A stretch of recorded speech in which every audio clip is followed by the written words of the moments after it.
After signing a $1 million charity check, the billionaire casually reaches beneath his desk to pat the head of a woman locked inside an iron cage like a domesticated pet. The man is Michael Armand Hammer. The sick truth lurking inside his private world reveals a grotesque DNA passed down through his bloodline, breeding a son consumed by extreme, violent fantasies of domination and cannibalism. How could a philanthropic empire, ostensibly built to cure disease, operate as the perfect operational shield for a literal dungeon and generation-spanning abuse? Michael Armand Hammer was born in September 1955, but the psychological trap of his existence was set decades before he drew his first breath. He did not build the empire he eventually leveraged to buy his silence. He merely inherited a fortress constructed by his grandfather, Armand Hammer. Armand was an industrialist who operated on a scale that bordered on the sovereign. He was a man who viewed morality not as a compass, but as a liability for the poor. Armand forged early, highly lucrative, and deeply controversial ties with the Soviet Union in the early 1920s. While other American businessmen feared the rise of the Bolsheviks, Armand traveled to Moscow and negotiated directly with Vladimir Lenin. He traded American surplus wheat for Soviet furs, caviar, and raw resources. He secured the exclusive concession to manufacture pencils for the entire Soviet Union, an immensely profitable monopoly. When the Soviets executed the Romanov royal family, it was Armand Hammer who helped launder their looted imperial treasures, including priceless Fabergé eggs, selling them through American department stores to an oblivious Western elite. Armand built Occidental Petroleum from a nearly bankrupt Shell Oil company in the 1950s into a ruthless global titan.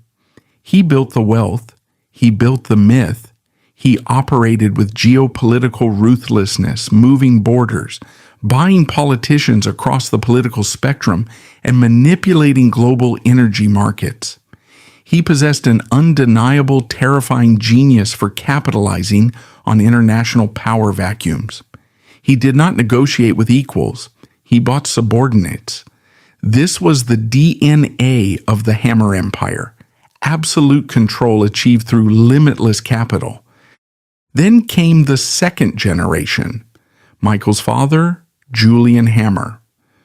Julian was the only child of Armand, but he did not inherit the industrialist's cunning or his calculated discipline. He inherited only the arrogance of unassailable wealth and the volatile temperament of a man who knew he could never be touched. The physical manifestation of this arrogance peaked in May 1955, just months before Michael was born. Inside a Los Angeles apartment, Julian Hammer engaged in a dispute over a relatively minor gambling debt with a 34-year-old aircraft worker named Bruce Whitlock. The dispute did not end in a courtroom or a fistfight. Julian retrieved a firearm and shot Whitlock dead. In any ordinary family, this would be the end of a bloodline's prominence. For the Hammers, it was merely an administrative hurdle. Armand Hammer immediately deployed his immense capital to protect the family asset. He hired legendary defense attorneys and utilized his vast network of fixers. He manipulated the press narrative, ensuring the story was framed not as a cold-blooded murder by a billionaire's son, but as a tragic necessity. The manslaughter charges evaporated under a carefully constructed veil of self-defense. Julian walked completely free. The problem was systematically erased from the public record. The infant Michael was therefore born into a family that had just learned a concrete, irreversible lesson written in blood. Consequences do not apply to the Hammer bloodline. The legal system is a constraint engineered exclusively for the working class. If a Hammer breaks a law, shatters a life, or takes a breath from another human being, the family simply writes a larger check. This was the moral framework handed to Michael in his crib. Michael was raised in the suffocating, inescapable shadow of these two men. He was born with a heavy Hammer name, but he possessed neither the geopolitical brilliance of his grandfather nor the overt, violent bravado of his father. This was his fatal weakness. A profound chronic inadequacy gnawed at his core every day of his life. He was acutely aware that the boardrooms of Los Angeles, New York, and London viewed him merely as a custodian, a lesser proxy for the old man. Armand forced young Michael into the executive ranks of Occidental Petroleum, but the humiliation was institutionalized.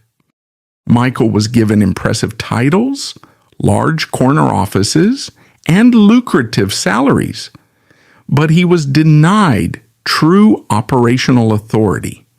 He sat in high-level meetings where older, sharper executives humored him simply because his surname was bolted to the front of the corporate headquarters. He was a prince in a kingdom that knew he was entirely unfit to rule. The psychological toll of this inadequacy dictated his every subsequent action. Because he could not manipulate global oil markets like his grandfather, and because he lacked the raw, terrifying edge of his father, Michael compensated. He sought absolute, granular, terrifying control over the people in his immediate physical space. If he could not conquer the world, he would conquer the individuals on his payroll. When Armand Hammer died in 1990, the illusion of Michael's corporate power vanished. The board of directors at Occidental Petroleum immediately moved to sever ties with the family. They ensured the underperforming grandson was permanently sidelined from the oil business. Instead, Michael was handed the keys to the family's private, unregulated fiefdoms, the Knoedler Gallery in New York, Armand Hammer Productions, and the most crucial asset of all, the Armand Hammer Foundation. On paper, the foundation was a pristine vehicle for humanitarian aid, cultural preservation, and cancer research. It was the public face of the family's supposed benevolence. In reality, under Michael's control, it morphed into a massive, tax-advantaged financial vault and a highly effective tool for social engineering and reputation laundering. Michael immediately weaponized this vault to purchase respectability and project an image of undeniable moral authority. He channeled tens of millions of dollars from the foundation into specific conservative and Christian institutions. He became a major benefactor for Oral Roberts University. He funded prominent evangelists, Christian ministries, and right-wing political action committees. He presented the world with the carefully constructed image of a devout conservative patriarch. In public, he demanded that his subordinates address him with rigid formality. He wore tailored suits, spoke softly, and projected the aura of a man burdened by the noble weight of philanthropy. The gap between his public posture of Christian charity and his private reality of desperate, consuming sadism was vast but entirely necessary. He required this extreme contradiction. The moral authority he bought with the foundation's money provided the exact cover he needed to execute his private compulsions. No one questions the morality of a man who funds hospitals and theological seminaries. He began to cultivate a tight, highly paid network of enablers. He surrounded himself with aggressive lawyers, creative accountants, and loyal executive assistants whose sole professional purpose was to maintain the impenetrable boundary between his public philanthropy and his private tyranny. They drafted the airtight non-disclosure agreements. They managed the physical corporate spaces where he exerted his dominance. Through the foundation, he built a micro-dictatorship where young women were not viewed as human beings or colleagues, but as corporate assets to be managed, utilized, and eventually discarded under the crushing threat of financial and legal ruin. And that very habit of relying on institutional wealth and aggressive legal threats to buy absolute silence will come back to ruin him later, setting the stage for the first massive crack in the Hammer Empire's foundation. The architecture of a perfect crime does not begin in an alleyway or a hidden basement. It begins in the sunlight, in the oak-paneled boardrooms of tax-exempt institutions, surrounded by men of God and pillars of the community.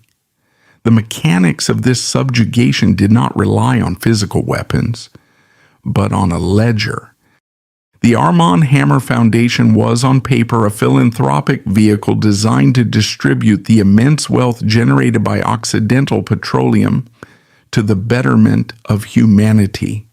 In practice, under Michael's absolute command, it was a reputation laundering machine, an impenetrable defensive perimeter, and a private slush fund used to bankroll his darkest compulsions. When Michael was exiled from the global oil business by a board of directors who saw him as fundamentally incompetent, he retreated into the foundation. He did not retreat in defeat. He retreated to consolidate his power in an arena where he could not be challenged. In the corporate world of global energy, he was a failure. In the world of high-dollar philanthropy, he was a king. The issue isn't simply that he gave away money. The issue is what the money purchased. Michael meticulously targeted his charitable giving. He did not disperse funds anonymously. He channeled tens of millions of dollars into highly visible, highly conservative, and specifically Christian institutions. He became a primary benefactor for Oral Roberts University, a prominent evangelical college.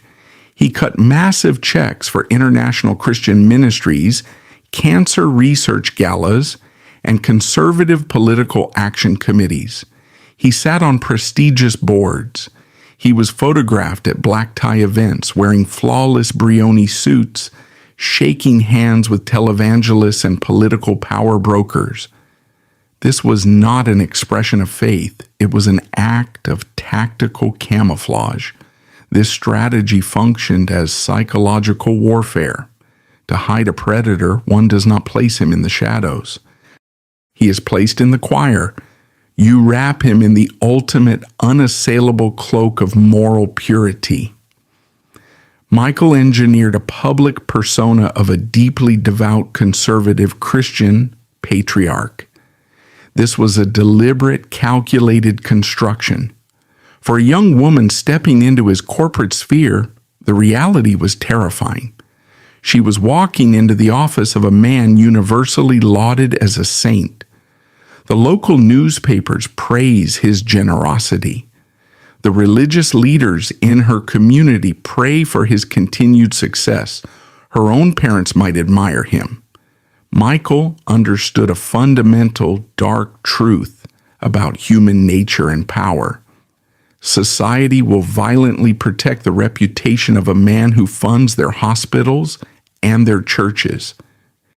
If a young entry-level assistant were to speak out against Michael Hammer, to claim that the man who just donated $1 million to a Christian university was simultaneously demanding she refer to him as Sir while trapped in a locked office, she would not be believed.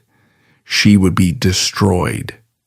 The philanthropy was the weapon that silenced his victims before they even realized they were in danger. This was his everyday personality. The meticulous grooming, the soft-spoken demeanor, the rigid insistence on corporate etiquette. He demanded that his staff adhere to a strict dress code. He enforced a sterile, professional atmosphere in the public-facing areas of the foundation. He required deference that bordered on the feudal. He was compensating for the fatal weakness established in his youth, the gnawing reality that his power was unearned. He could not command the respect of oil barons, so he bought the absolute terrified obedience of receptionists, assistants, and gallery clerks. He did not want employees, he wanted subjects. The gap between his public intentions and his private reality was staggering.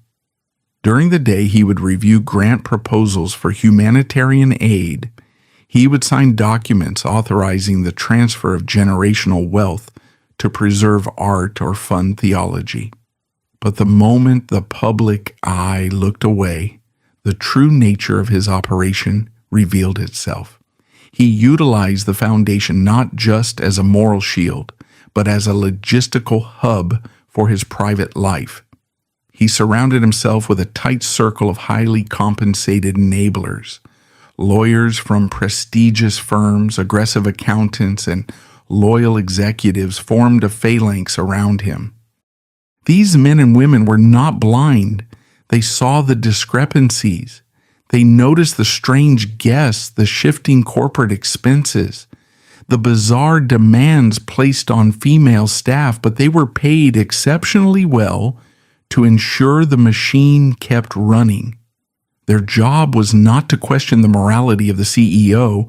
Their job was to draft the non-disclosure agreements. The NDA is the lifeblood of elite abuse. Michael weaponized the legal system just as his grandfather had done decades before. Any woman who entered his inner circle, whether as an employee or a romantic partner, was immediately subjected to legally binding contracts. These contracts were not designed to protect corporate trade secrets. They were designed to terrorize. They threatened total financial ruin if the individual ever spoke a word about Michael's behavior, his requests, or his physical spaces.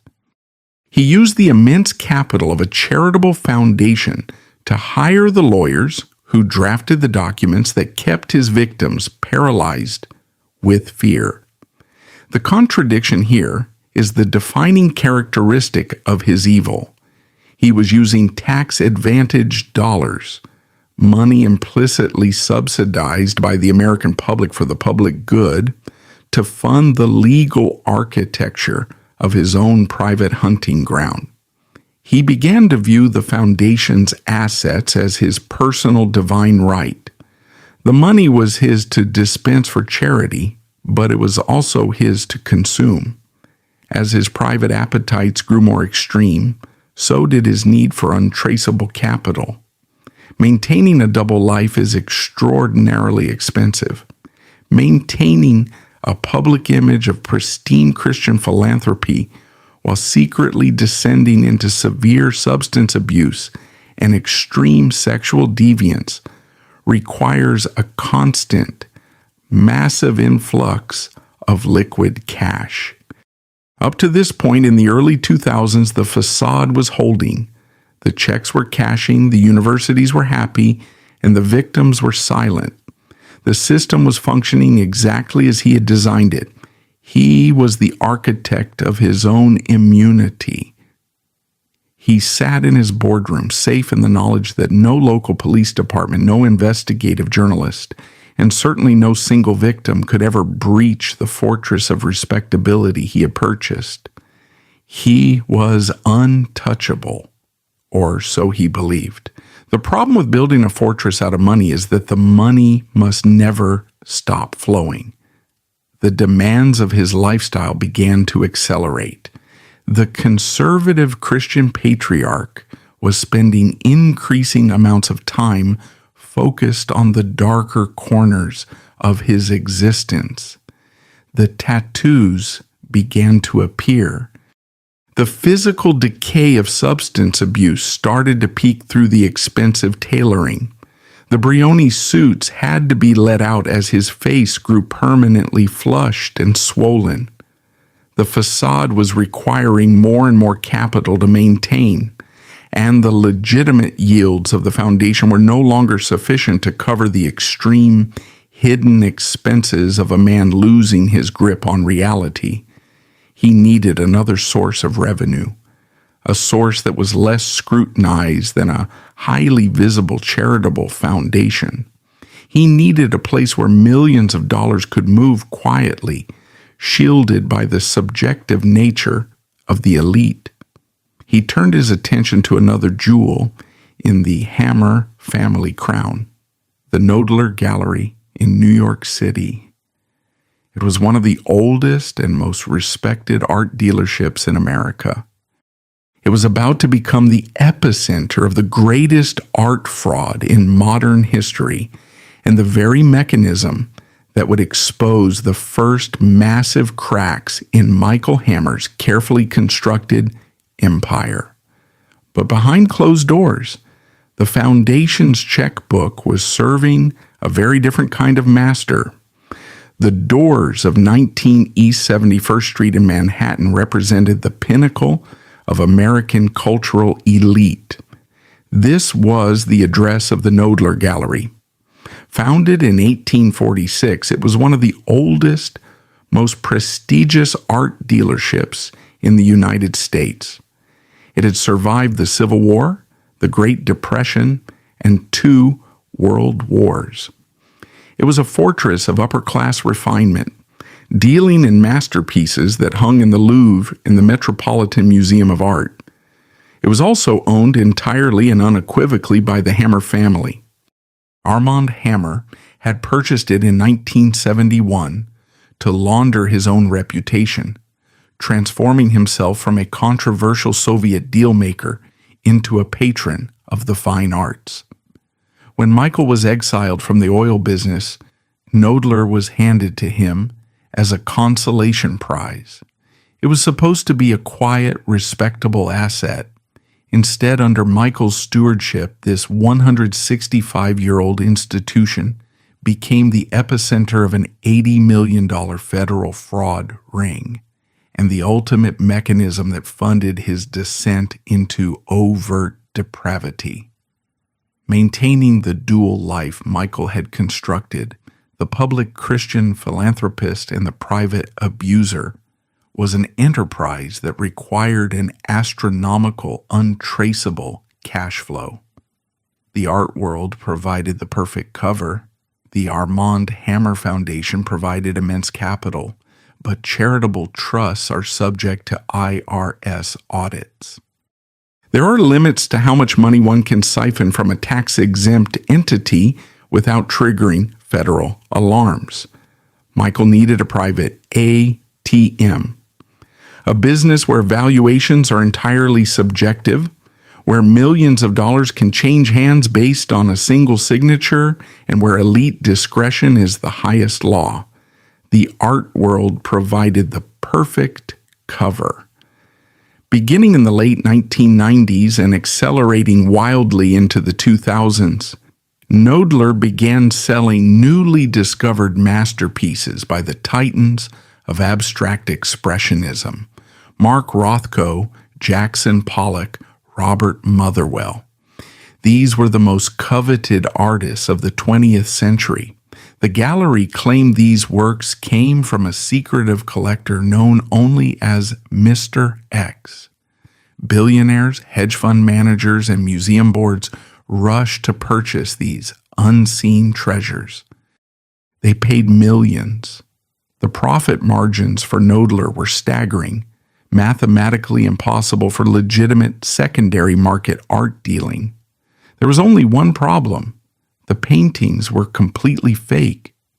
In reality, these canvases were painted in a queen's garage by an elderly Chinese immigrant named Pei Shen Qian.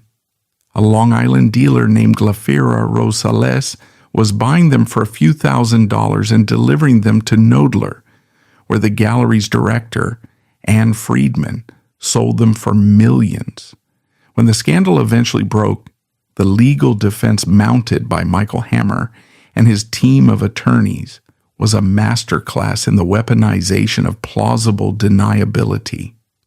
They argued that Michael, as the owner, was simply an aloof businessman who trusted his gallery director. They claimed he had no idea the art was forged. They painted him as a victim of a rogue employee. But a prosecutor looks past the polished statements and examines the motive and the money. The issue is not whether Michael Hammer knew the chemical composition of the yellow paint on a fake Rothko.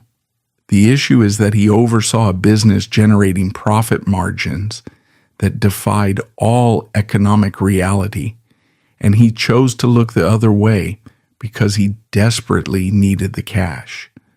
Subpoenas and forensic accounting later laid bare exactly where those $80 million went.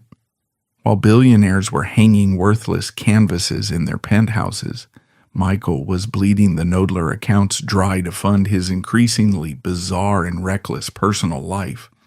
The gallery's funds were not being reinvested in legitimate art.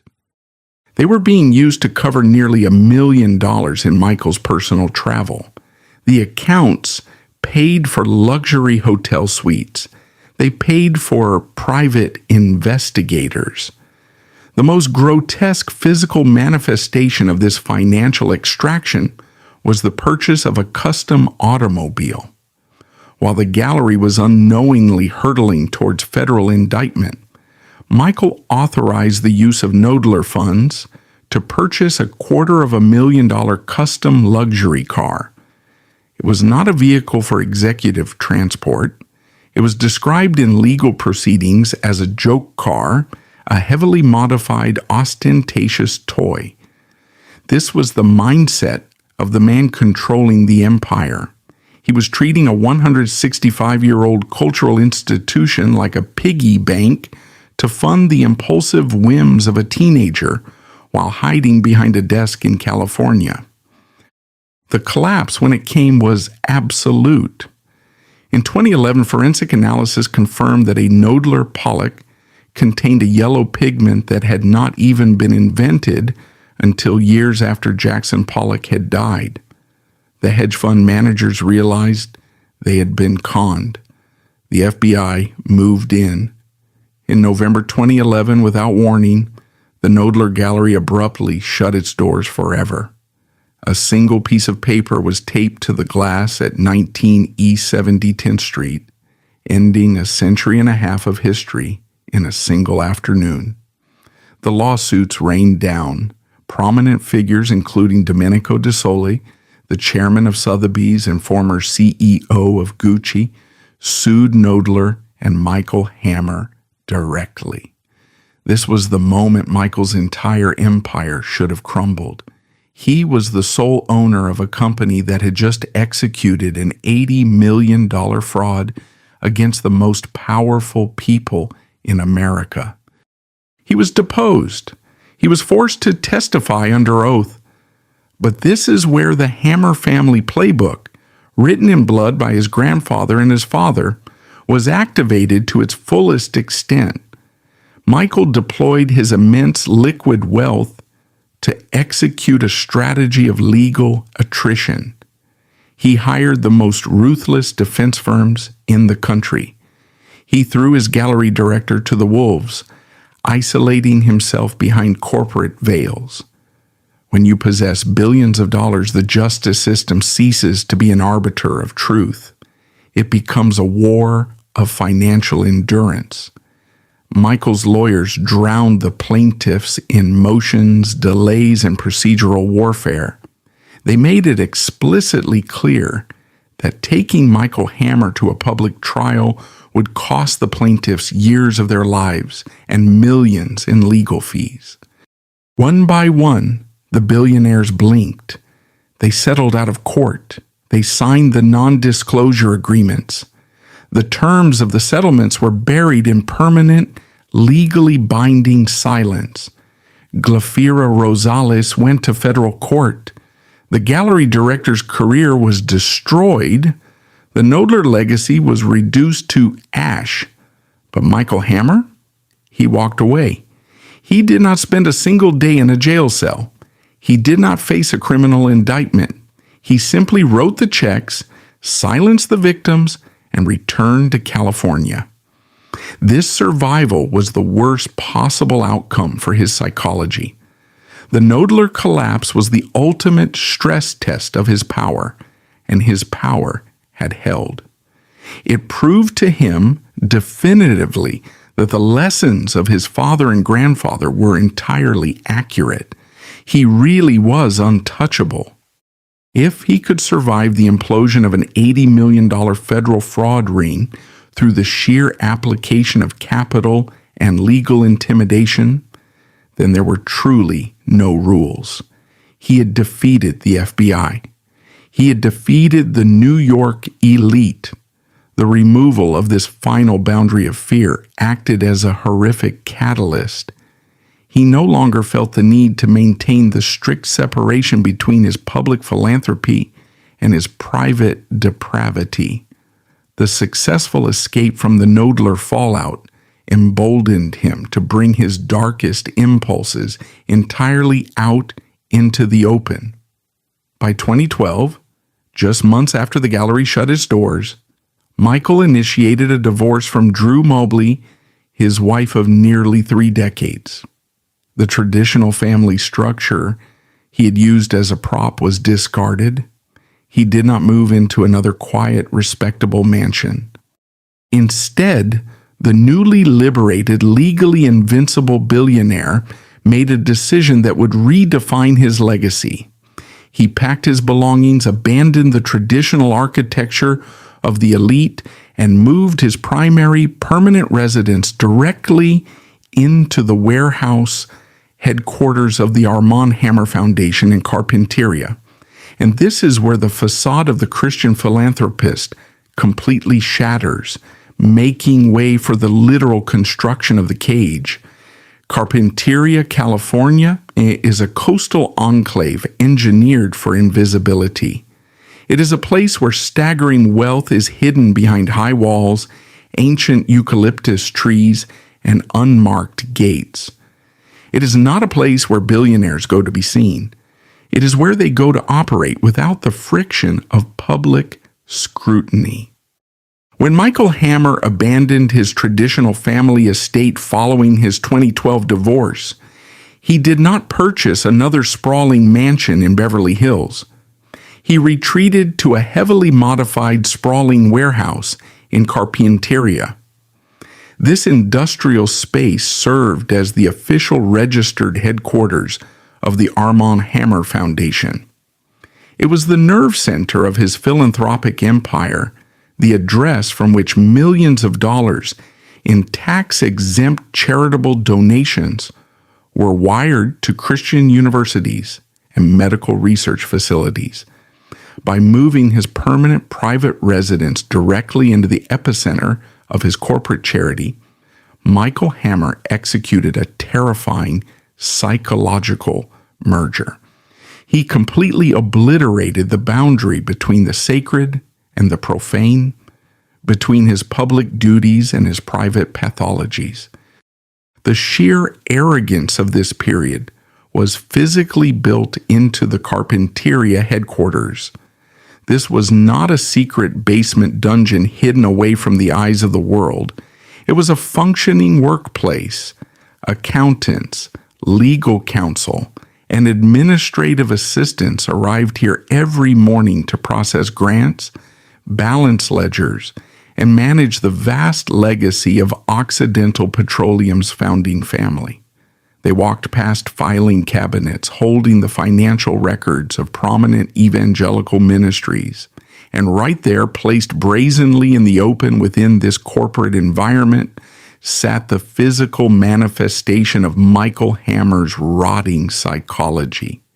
It was a piece of bespoke furniture designed for human subjugation.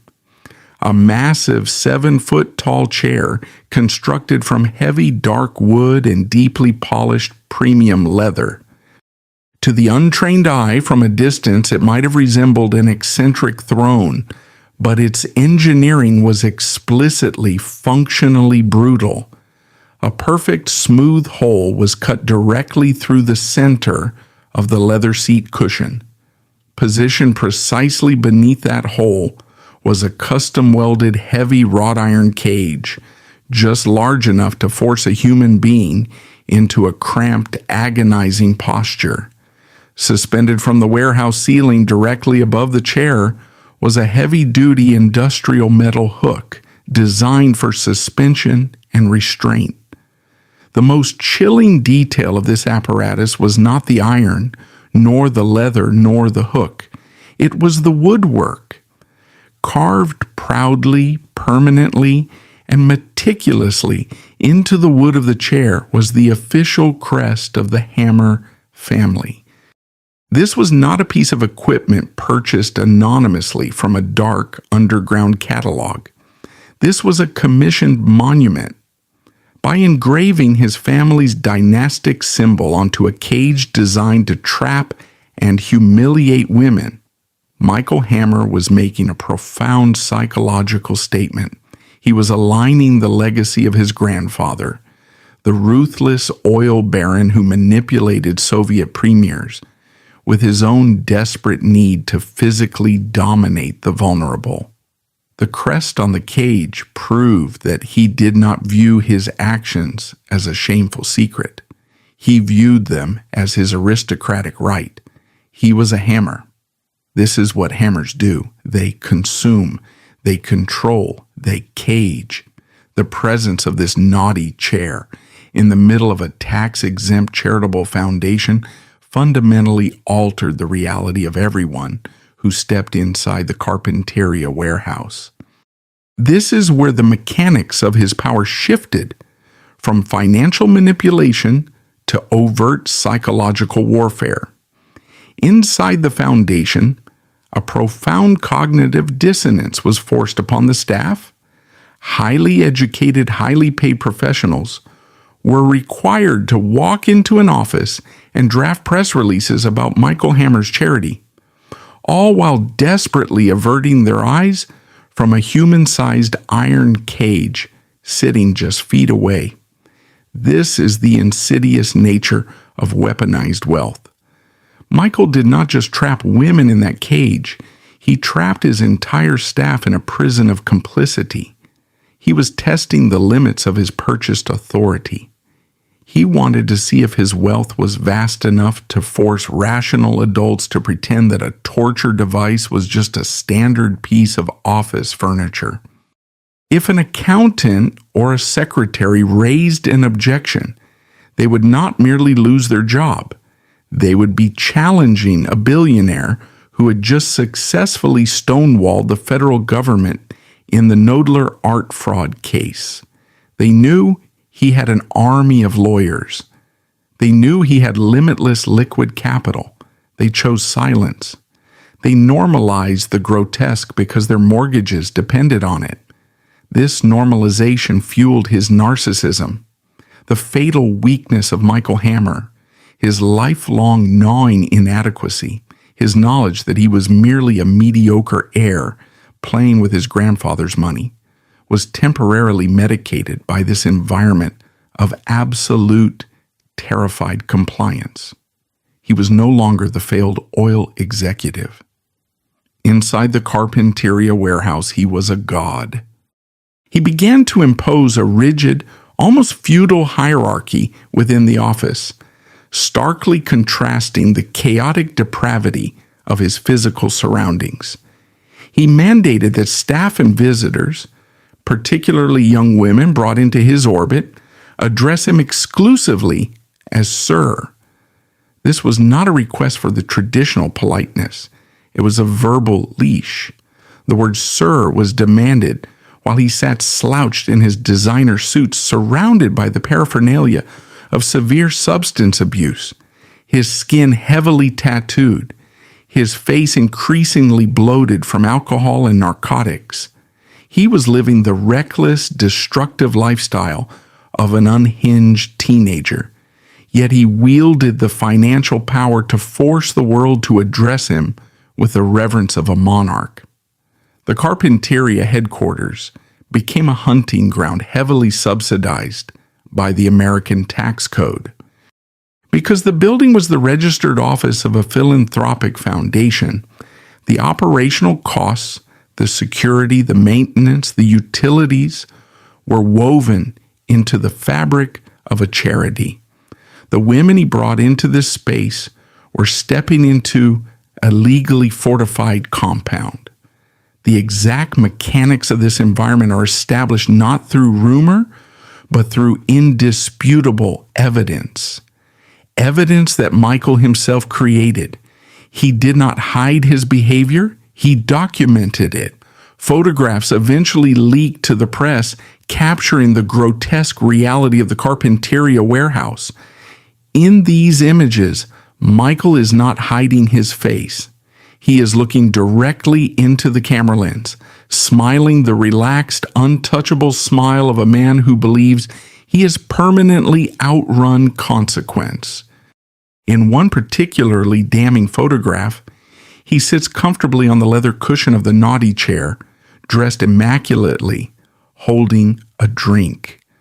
Beneath him, locked inside the cramped iron cage, is a young woman. His hand rests casually on the top of her head, as if she were a domesticated pet. Why would a man with so much to lose allow such photographs to exist? Why generate the exact evidence that could destroy $1 billion legacy? Because power, to a deeply insecure man, is not real unless it is captured, archived, and admired. The photographs were trophies. He needed the visual proof that he had broken the rules of civilized society and suffered absolutely no repercussions. He wanted to look at those images and remind himself that while he could not build an oil pipeline across the Soviet Union like Armand Hammer, he could build a reality where a woman was locked in a cage beneath him, and his lawyers would ensure the world never found out. When these images eventually surfaced in the media, the corporate defense strategy was instantaneous and predictably insulting. His legal representatives, men paid thousands of dollars an hour, issued statements to the press claiming the chair was simply a gag gift from friends. They framed it as a harmless, eccentric joke from a newly divorced man going through a midlife phase. This defense is the ultimate expression of elite contempt for the public's intelligence. It demands that we look at a custom-welded iron cage branded with a dynastic crest, situated in a corporate office where employees were forced into silent complicity, and dismiss it as a prank. It demands that we ignore the power dynamics of a billionaire physically caging a young woman for a photograph. The Carpinteria warehouse was a space that looked like charity on the balance sheets, but functioned as a trap for human dignity. He had successfully built a fortress where his wealth shielded his sickness. He could lock the doors, demand to be called sir, and operate his micro-dictatorship with total impunity.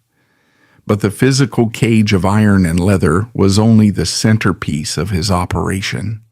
The true prison was forged in paper, drafted by the most expensive, aggressive lawyers in the state of California. Instead of physical force, Michael's micro-dictatorship relied on the aggressive weaponization of the American legal system. Elite attorneys and fixers formed a defensive perimeter around the foundation, weaponizing non-disclosure agreements to preemptively silence his victims. For those trapped in his orbit, a single whispered truth meant immediate catastrophic financial ruin. He felt entirely secure.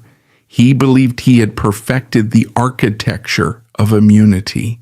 He had the money, he had the lawyers, and he had the silence. He believed the Hammer family vault was impenetrable. But a genetic inheritance cannot be gagged by a white shoe law firm. The exact mechanism of arrogance, manipulation, and physical dominance that Michael had spent a lifetime protecting was a 5-generation curse. And while he was busy paying lawyers to lock the doors of his office, he was passing that psychological operating system down to a son who entirely lacked the discipline to keep it quiet. The catastrophic public implosion of Armie Hammer in 2021 was not a Hollywood anomaly. It was the culmination of a century of institutionalized pathology. He was the perfect, inevitable product of a family that had systematically trained its sons to view human beings as consumable resources. The history of the Hammer men is a ledger written in blood and buried by capital. We know the exact dimensions of this toxicity not through speculation, but through the sworn testimony and published accounts of the women who survived them. Casey Hammer, Michael's own sister and Armie's aunt, eventually broke the family omerta. She detailed a household that functioned as a domestic war zone. This toxicity was rooted in the exact environment where Michael was raised and which he subsequently replicated. Julian Hammer, Michael and Casey's father, did not just shoot a man over a gambling debt in 1955. That was merely the violence that reached the public record. Inside the family home, Julian operated as a paranoid tyrant. He kept loaded firearms scattered across the residence. He subjected his wife and children to unpredictable, terrifying fits of rage. He wielded his father's oil money like a blunt instrument, knowing that no matter how severely he fractured the lives of those around him, Armand Hammer would simply write a check to sweep up the debris. This is the psychological blueprint Michael Hammer inherited. He learned that love was synonymous with control and that women were fundamentally subhuman, props to be utilized, silenced, and discarded. Michael simply updated the software for the 21st century. He replaced the loaded guns on the dining table with a custom-welded iron cage in a corporate warehouse. He replaced the crude physical beatings with the refined, terrifying threat of multi-million-dollar defamation lawsuits. He sanitized the family tradition. He made the abuse corporate. He made it tax-exempt. When Michael's son, Armie Hammer, was born in 1986, he was groomed to be the ultimate pristine avatar for the family empire. Armie possessed the physical attributes of a golden era movie star, towering height, classical features, and an aristocratic baritone. He was sent to elite private schools. He was draped in bespoke suits. He was positioned as the charismatic, sophisticated heir who would finally legitimize the Hammer name in the high society circles that had always viewed his grandfather, Armand, as a crude, Soviet-adjacent opportunist. For a decade, the Hollywood machinery functioned perfectly as the new Armand Hammer Foundation. The studios, the publicists, and the talent agencies acted as the modern equivalent of Michael's corporate lawyers. They carefully curated Armie's public image. They sold him to the global public as the perfect gentleman, the ideal leading man. He starred in major motion pictures. He walked the red carpets at the Oscars and the BAFTAs. He married a television personality, Elizabeth Chambers, and constructed a flawless, highly monetized image of domestic bliss. He was executing the exact same everyday personality strategy his father had perfected. Just as Michael used Christian philanthropy as a moral shield, Armie used the progressive, polished veneer of Hollywood stardom to mask the rot beneath the floorboards.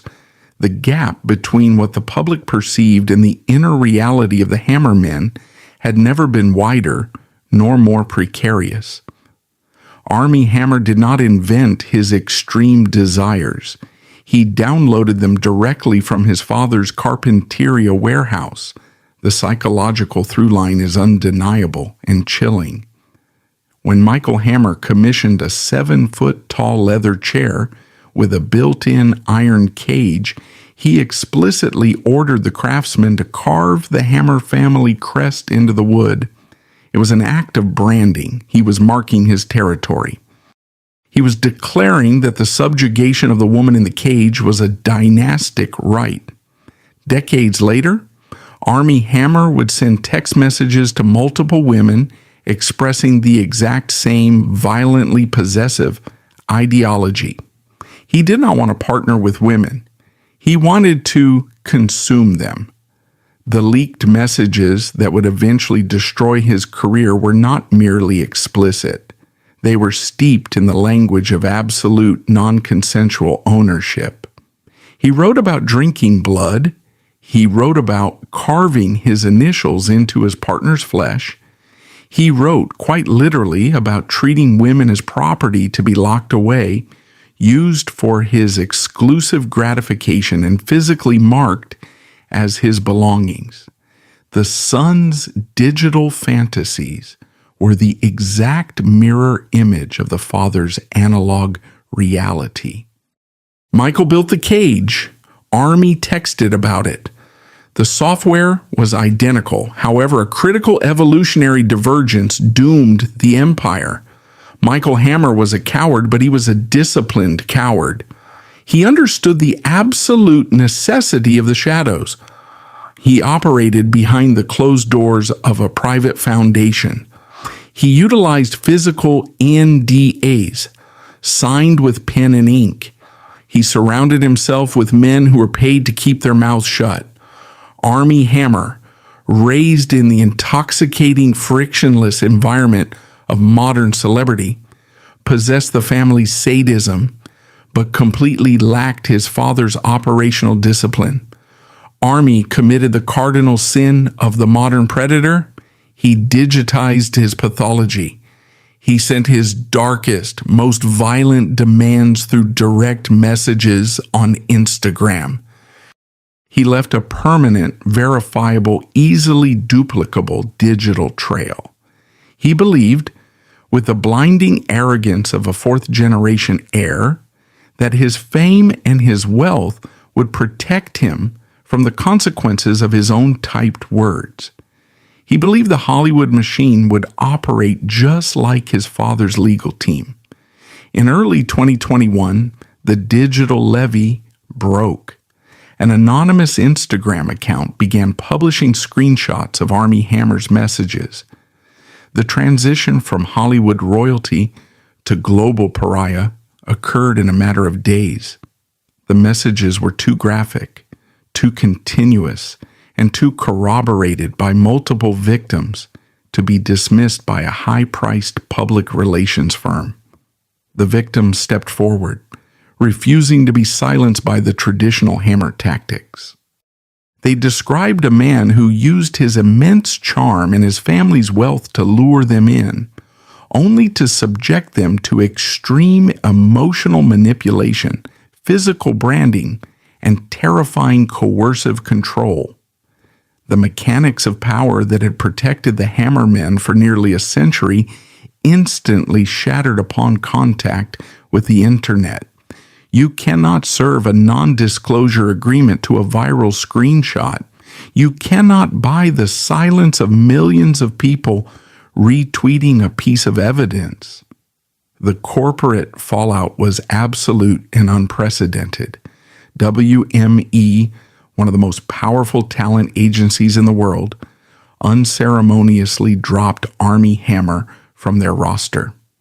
He was fired from multiple multi-million-dollar film and television projects. His publicist resigned. His wife filed for divorce. The carefully constructed, highly profitable avatar of the perfect leading man was immolated in front of a global audience. And as the sun burned in the digital town square, the father sat in his warehouse in Carpinteria, California, watching the empire collapse. This is the ultimate drama-filled contradiction of Michael Hammer's life. He had spent his entire adulthood, millions of dollars, and the reputation of a historic charitable foundation to ensure that no one would ever know about the iron cage beneath his desk. He had successfully outrun the Knoedler art fraud. He had successfully silenced his victims. He thought he had won the game, but he had handed the keys to the kingdom to a son who broadcast the family sickness to the entire world. The exposure of Armie Hammer retroactively illuminated the darkness of Michael Hammer. Journalists, emboldened by the son's spectacular fall, began digging aggressively into the father's operation. The NDAs began to crack. The whispered rumors about the Carpinteria warehouse suddenly became the subject of intense investigative reporting. The protective perimeter that Michael had spent decades building was breached, not by the FBI, but by the collateral damage of his own bloodline. The cage was no longer hidden. The grotesque reality of the Hammer dynasty was about to be laid bare on global television. And as the legal and public relations firestorm consumed his family's name, Michael Hammer faced a much quieter, far more terrifying reality. His biological clock, the one thing his billions could never manipulate or legally threaten, began its final, irreversible countdown. The absolute power of extreme wealth relies on a single, terrifying illusion: the belief that the billionaire is exempt from the laws of nature. Michael Armand Hammer had spent 66 years successfully reinforcing this illusion. He had insulated himself with white shoe law firms, aggressive non-disclosure agreements, and the immense tax-exempt capital of his family's philanthropic foundation. He had survived the $80 million collapse of the Knoedler Gallery. He had successfully hidden a custom-built iron cage inside his corporate headquarters in Carpinteria. He had purchased the absolute silence of everyone in his physical orbit. By the dawn of the 2020s, he believed he had won. He believed his fortress was impenetrable. But the architecture of his immunity possessed a fatal flaw. You cannot serve a subpoena to a mutated cell. You cannot draft a non-disclosure agreement against your own biology. While the digital exposure of his son, Armie Hammer, was setting the family's public reputation on fire, in 2021, Michael Hammer was facing a far more intimate and devastating reckoning. He was diagnosed with brain cancer. This diagnosis struck at the very core of his psychology. Michael was a man who compensated for his deep, gnawing inadequacy by seeking absolute granular control over the physical bodies of others. He built a cage to ensure a human being could not move without his permission. He weaponized contracts to ensure women could not speak without his authorization. His entire existence was predicated on total dominance over his immediate environment. And then a cluster of malignant cells began to multiply inside his own skull. The disease aggressively stripped away the very thing he worshipped: control. The billions of dollars sitting in the Armand Hammer Foundation accounts were suddenly, violently useless. He could hire the finest oncologists on the planet, but he could not buy a verdict of innocence from his own nervous system. The wealth that had allowed him to manipulate the truth, silence victims, and operate a micro-dictatorship in California could not halt the physical deterioration of his cognitive functions. The man who demanded to be called Sir while looking down at a captive from his 7-foot-tall leather chair was now entirely dependent on medical staff just to navigate a hallway. This was the biological punishment. But the universe was not finished collecting its debts. The public unraveling of his son had shattered the psychological barrier of fear that had protected the Hammer family for 5 generations. The media, smelling blood in the water following Army's disgrace, began to dig aggressively into the patriarch. Journalists started asking the questions that Michael's lawyers had spent decades suppressing. The omerta was broken. The definitive catastrophic blow arrived in September 2022. A major television network broadcast a multi-part documentary program titled House of Hammer. This was not a whispered rumor. This was not a redacted court filing. This was a massive, globally distributed media event. The documentary did not just focus on the sensational digital downfall of the son. It aimed a relentless spotlight directly at the father and the grandfather. The mechanisms of silence completely failed. The expensive lawyers were powerless against a global broadcasting conglomerate. Michael's own sister, Casey Hammer, sat before the cameras and mapped out the generational rot of the family bloodline. She detailed the violence of their father, Julian, and the ruthlessness of their grandfather, Armand. She provided the necessary context to understand that Michael and Army were not anomalies. They were the intended products of a toxic patriarchal system.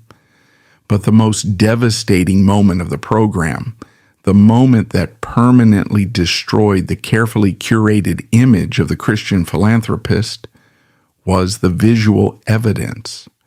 The photographs leaked from the Carpinteria warehouse were broadcast to millions of homes. The world saw the exact, undeniable physical manifestation of Michael Hammer's sickness. They saw the naughty chair. They saw the heavy, dark wood. They saw the perfect circular hole cut into the leather cushion. They saw the wrought iron cage beneath it. They saw the Hammer family crest engraved into the apparatus. They saw Michael, smiling in his tailored suit, holding a drink, his hand resting on the head of a woman locked in the cage. The shield of philanthropy was instantly obliterated. The millions of dollars given to Oral Roberts University, the checks written for cancer research, the board seats on conservative Christian ministries, all of it was instantly contextualized not as charity, but as a grotesque, calculated camouflage. The public realized that the man funding their theological seminaries was operating a dungeon under the protective umbrella of a tax-exempt foundation. The outrage was not just about the sexual deviance. It was about the staggering, arrogant hypocrisy. The institutional distancing was immediate and brutal. The elite circles that had happily deposited his checks and attended his galas abruptly severed all ties. His name became radioactive. The Knoedler Gallery fraud was dragged back into the public consciousness, no longer viewed as a corporate accident, but as another piece of evidence proving his fundamental criminality. He was trapped. He was physically trapped in a failing body, and he was historically trapped in a scandal he could no longer buy his way out of. In November 2022, just 2 months after a global broadcast exposed the Carpinteria warehouse and the extent of his operation, Michael Armand Hammer died at the age of 67. There was no state funeral, no outpouring of grief from the institutions he had heavily funded, and no glowing obituaries praising his legacy. He died disgraced, his body ravaged by cancer, and his carefully guarded empire dismantled by the truth. He left behind a bankrupted son and a shattered dynasty. The Hammer family, once capable of negotiating with Soviet premiers and manipulating global markets, ended not in geopolitical triumph, but in a sordid digital scandal. It stands as a chilling historical proof. Immense capital can purchase the boardroom, hire the law firms, and silence the vulnerable for a generation. But eventually, the money runs out, the body fails, and the true architecture of the cage is revealed.